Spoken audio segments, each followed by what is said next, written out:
This video is brought to you by Avoto, a professional AI photo editor that will allow you to perform routine tasks quickly and then sync your edits to other photos in just seconds. Welcome back, everyone. Today we're going to explore a topic that has been on my mind a lot recently, and that is the advantages and disadvantages of continuous light versus flash. In this video, I will break down the differences, demonstrate some practical examples, and I will talk about how my views have evolved over time.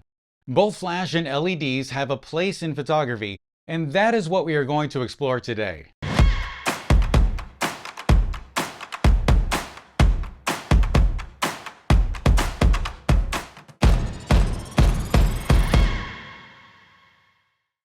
Let's start by reflecting on a video that I made back in 2020 where I discussed why you shouldn't use continuous lights for portraits. At that time, I was very skeptical about continuous lights. My preferences leaned heavily towards flash primarily due to concerns about the need to use high ISO while working with continuous lights.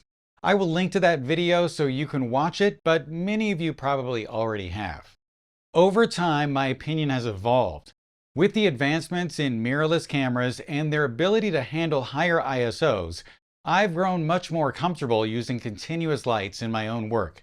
Additionally, the development of noise reduction and sharpening software like Topaz Photo AI has significantly improved post-processing, making high ISO less of an overall issue.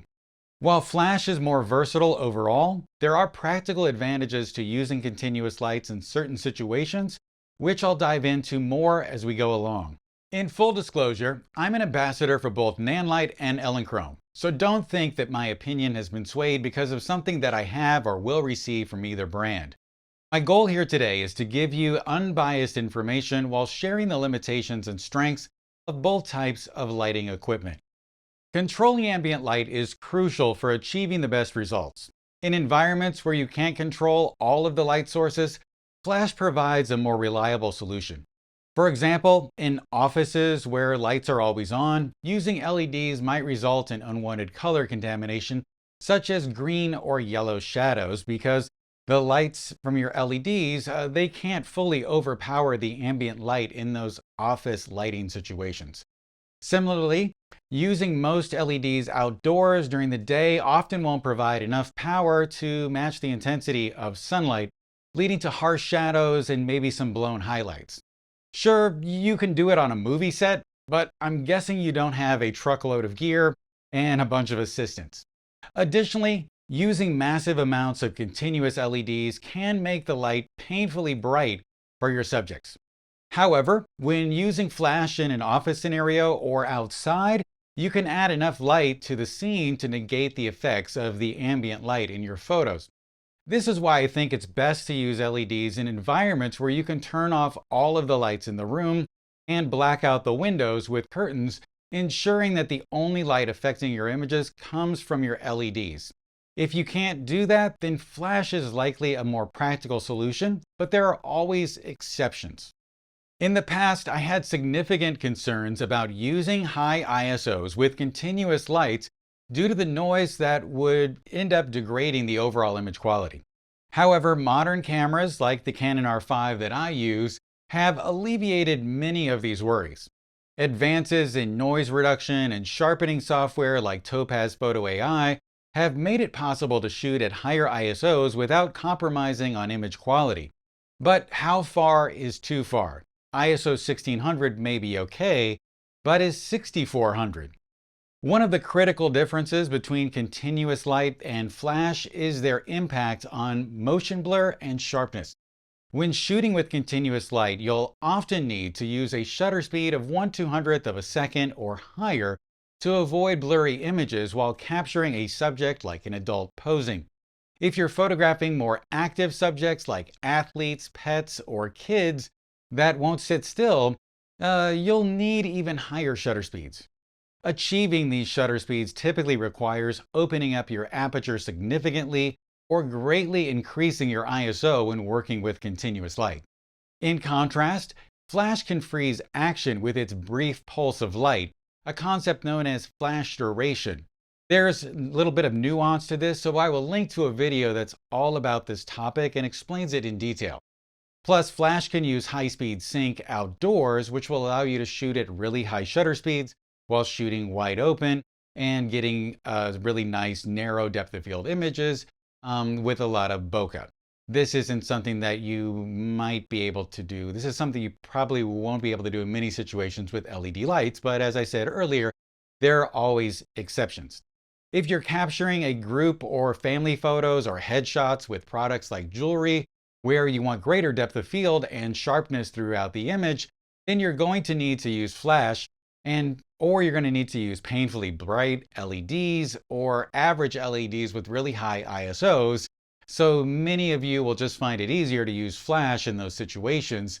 And God help you if you have to use LEDs to photograph a group photo of children playing basketball outside with their dogs. But if you do, then Midjourney has got your back.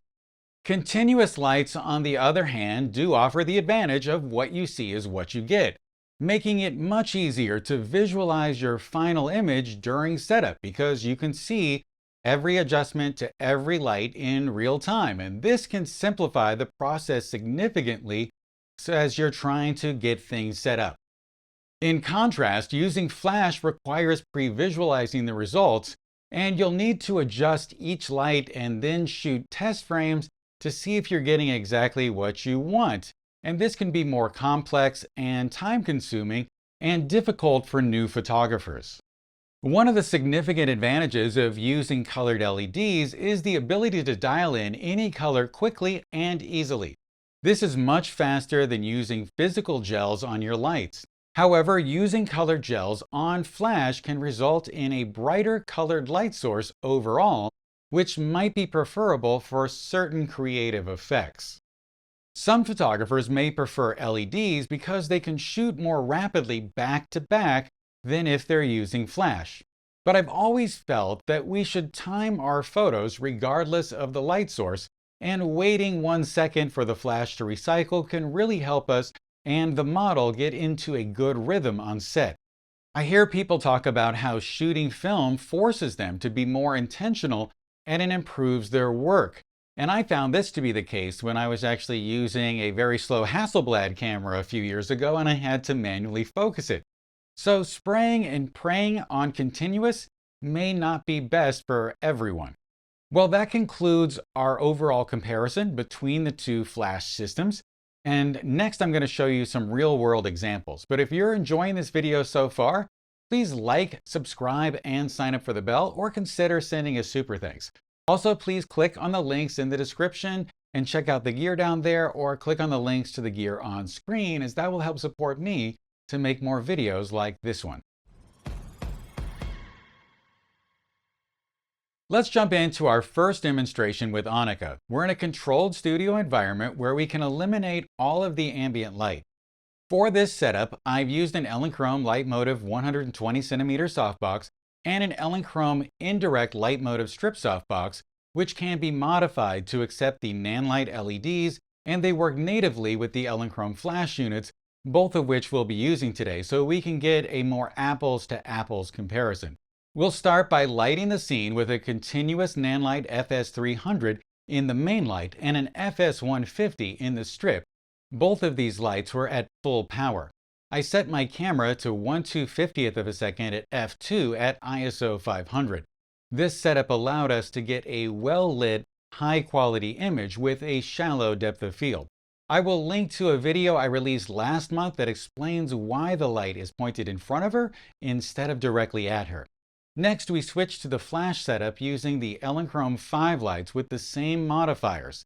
This time, I turned on some movie lights that I have in the scene that I use while recording video, but rest assured that they did not affect the final exposure, and they are just there giving us light to shoot this video. This time, I was able to shoot at 1/200th of a second at f2 at ISO 100, which should technically produce a superior image with less noise, but I don't think the average pixel peeper is going to see it, let alone one of our clients. To illustrate this, let's take a closer look at the two images side by side. On the left, we have the image shot with the Nanlites, and on the right, we have the image shot with Elinchrom Flash. You can see that while both images look great, the LED image has more contrast and sharpness. I think this might be because the LED light is slightly harder. However, you can add clarity to the flash image and they look substantially the same. In a controlled environment like this, continuous lights can produce excellent results, and they are, of course, a viable option.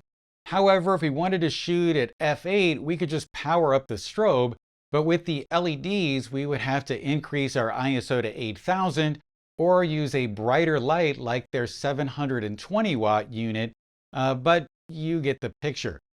The next step is post-processing, and that's where Avoto, today's sponsor, comes in. I'm going to show you how I retouched Annika's skin in just a few clicks. First, I removed the blemishes on her face and body, reduced the shine on her face, and then reduced her smile lines and neck wrinkles. Next, I used their new armpit slider, added dodge and burn to her face, and smoothed the skin on her body. And it really was that simple. And now I can sync these edits to the other photos in just seconds. Please click on the link in the description to get a special offer and start your trial of Avoto today. Now let's move on to our second demonstration where we'll be using multiple lights to create a dynamic scene with a disco ball. This setup will highlight the advantages and limitations of both continuous lights and flash in more complex lighting scenarios. For this setup, I used colored LEDs, which are fantastic because they allow you to dial in any color with ease, which, as I said earlier, is much faster than using physical gels on flashes. However, it's worth noting again that putting a colored gel on a flash may result in a brighter colored light source. However, the convenience and flexibility of LEDs still can't be overlooked. We started setting up our scene with continuous lights. I used the Nanlite Forza 60C with a PJ FMM projection attachment, which you may know as an optical snoot, and I used this to project magenta light onto Annika's disco ball. This caused the ball to reflect small magenta circles of light onto her face and the background. I also used two 4-foot Nanlite pavo tubes over each shoulder to create magenta edge lights, which spilled beautifully onto the purple paper backdrop. I then lit her face with an FS150 and a Mola Rayo, which was turned down quite low. Next, I noticed that there wasn't any magenta light on the top of her hair, so I tilted the lights inwards at 45 degrees and raised them up to light the sides of her body and the top of her head as well with the pavo tubes. I had the 60C and the pavo tubes turned all the way up, and the resulting light limited how bright I could turn up my main light, so my final exposure was 1/200th of a second at f5 at ISO 1600. If I had their new Nanlite FC500C RGBW colored LED with a PJ-BM projection attachment and two more pavo tubes on top for a hair light, I would have been able to stop down more, and that would have produced a sharper image with more depth of field. Next, we switched to using flash. For this setup, I used an Elinchrom 5 in the Mola Rayo. Then, I lit the disco ball with an Elinchrom 5 and an optical snoop. And finally, I replaced the pavo tubes with two Elinchrom 1s in small strip boxes, gelled magenta. To match the effect of the pavo tubes hitting the background, I should have rotated the strip boxes more inwards to shine more light on the backdrop, and I also should have brightened the light on the disco ball and worked things out so I could shoot at f8 to get the disco ball sharper. Here's a side-by-side comparison of the two setups. On the left is the Nanlite setup, and on the right is the flash setup. At first glance, I prefer the LED image because the background looks more interesting and the edge lighting on her hair is superior. But the flash image seems to have more hair texture and sharpness. But this could be due to modifier choice, focus, or motion blur in the Nanlite image. There's really no reason why I couldn't have got the same vibe with the flash image as I did the Nanlite setup. All I needed to do was just spend a little more time on my setup and dial things in a little bit more.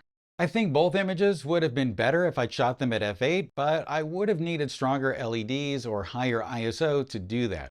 However, I see very little difference in image quality between the image shot at ISO 300 and the image shot at ISO 1600 with my R5. So this ISO concern may even be less of a factor than I thought. But as I zoom in here, I do see some noise.